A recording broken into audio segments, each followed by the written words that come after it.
Muchas veces nos preguntamos cómo es que hay tantos seguidores de Jesús que no se parecen a Jesús. La respuesta es que algunos seguimos a Jesús de la manera incorrecta. ¿Quién puede saber la manera correcta de seguir a Jesús sino el propio Jesús? En un momento lo veremos.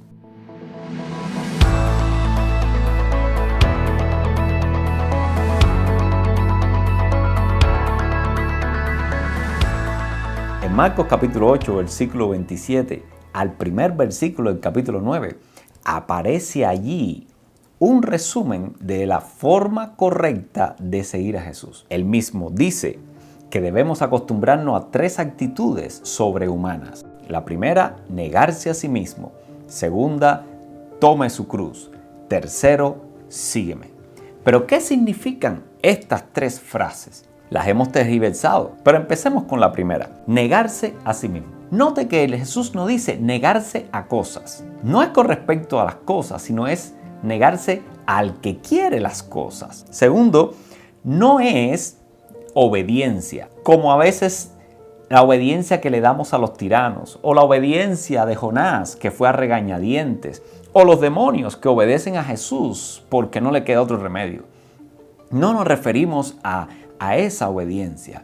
Eso no es negarse a sí mismo, eso es ir en contra de nosotros mismos.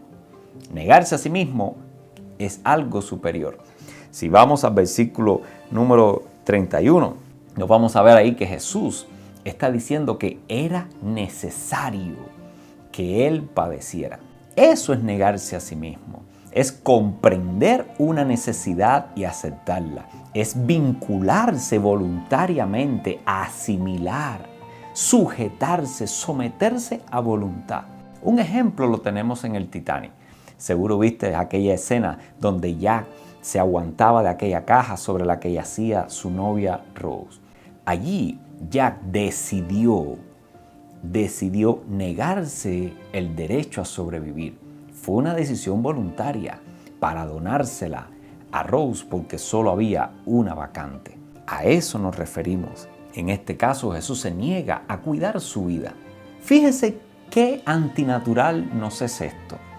Pedro enseguida se levanta, le pasa el brazo, lo aparta para que nadie escuche la reprensión que le va a dar a Jesús y lo reconviene. Jesús tiene que reaccionar enérgicamente porque esta actitud es la que Jesús quiere confrontar. ¿Qué dice Jesús de esta actitud? Le dice, sal de mí, Satanás, porque no piensas en las cosas de Dios. Ese es el problema. Si pensáramos en las cosas de Dios, comprenderíamos a Dios, veríamos las necesidades que sigue Dios y lo haríamos voluntariamente. Jesús, un poco más adelante, dice, no te avergüences ni de mí ni de mi evangelio, porque si te avergüenzas delante de esta generación, de mí y de mi evangelio, cuando yo venga con los ángeles, entonces me avergonzaré de ti delante de ellos. Ahora yo me pregunto, ¿de qué me avergonzaré? ¿Me avergonzaré acaso del pan de vida? ¿De la luz que me permite interpretar este mundo? ¿Me voy a negar de la puerta que me entra a la eternidad? ¿O me voy a negar del camino que me lleva al Padre? ¿O de la verdad sobre la salvación, la redención? ¿Voy a negar la vida espiritual que se me da en Jesús? ¿O peor, negaré yo la resurrección? ¿Me avergonzaré de la resurrección? Pues entonces, ¿con qué me quedo? No puedo seguir actuando de manera tan irracional y loca. No me avergonzaré de Jesús. Prefiero negarme a mí mismo. El segundo elemento es toma tu cruz. Déjame decirte qué cosa no es la cruz. La cruz no es el cáncer que tienes, no es el bullying que te hacen, no es el conflicto o el racismo o el rechazo o la diabetes con la que estás lidiando por 40 años. No es eso. Eso no es la cruz. Esas son cosas que le pasan a todo el mundo. La cruz es aquellas cosas que nos sobrevienen por afiliarnos a Jesús y a su evangelio. Cuando decidí convertirme y me puse del lado de Jesús, tuve rechazo de muchas personas. Gente que cambiaron su idea acerca de mí y me aislaron. Cuando decidí seguir la vida de pastor, pues entonces muchas personas fueron contra mí, mostraron desagrado, desaprobación. Y algunos se enemistaron conmigo. Esas cosas malas que nos sobrevienen como consecuencia de asociarnos a Jesús, esa es la cruz de la que está hablando Jesús. Fue la cruz que Él tuvo que afrontar por representar, ponerse de parte de Dios antes de aprobar la actitud de esta humanidad.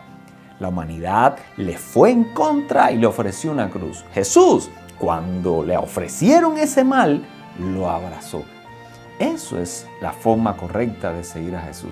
Negarte a ti mismo, negarme a mí mismo, pero tomar las consecuencias que vienen por seguirlo a Él. Pero usted sabe qué es lo más bello de esto, de tomar la cruz.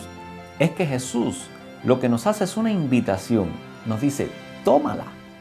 Nos deja a nosotros la decisión de hacerlo voluntariamente.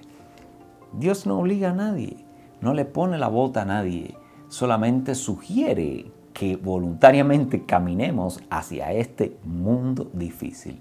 Viene el problema para encima de nosotros. Y Jesús lo que nos está pidiendo voluntariamente, que vayamos de frente a Él. En tercer lugar, sígueme. Si usted lee Hebreos capítulo 12, versículo del 1 al 12, va a ver las instrucciones allí a lo que se refiere seguir. Dice, no hemos resistido hasta la muerte contra el pecado. Poner los ojos en Jesús. Mira a todos los testigos que nos antecedieron, que lo hicieron correctamente. No dejes de ver a Cristo como la manera correcta de afrontar los desafíos. Acepta la exhortación de otros que están en ese camino. Entendamos que cualquier situación dura y difícil durante todo ese andar, pues no solamente es que una disciplina o un entrenamiento para que podamos deshacernos de todo el peso que nos asedia y del pecado. Allí hay instrucciones de lo que es seguir. Porque tomar la cruz, ese es solo el inicio. Después viene el camino, tal y cual tomó Jesús para regresar al Padre. Como conclusión, Jesús no está pidiendo que lo sigan de una manera que Él no fue capaz de asumir cuando Él siguió al Padre. A partir del capítulo 11 al 16 de Marcos, vamos a ver cómo Jesús se niega en Getsemaní, toma su cruz y además resucita y continúa el camino a regreso al Padre. Un ejemplo es el desafío más honesto y el compromiso más serio que uno puede afrontar cuando está siendo desafiado o animado a tomar voluntariamente una decisión. Cuando un grupo de personas se enfrenta a una cuestión peligrosa o desagradable, aquel que toma la iniciativa genera el ejemplo. Lo interesante es la reacción que ese ejemplo provoca en los que se quedan detrás. Moralmente, de manera interior, surge la necesidad de responder a eso. Pero interesante, y es lo que hizo Jesús.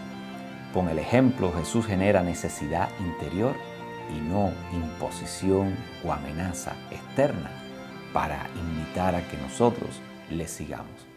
Esa es la manera correcta de seguir a Jesús. Y ese es otro atractivo más que tengo para tener a Jesús como mi influencia personal.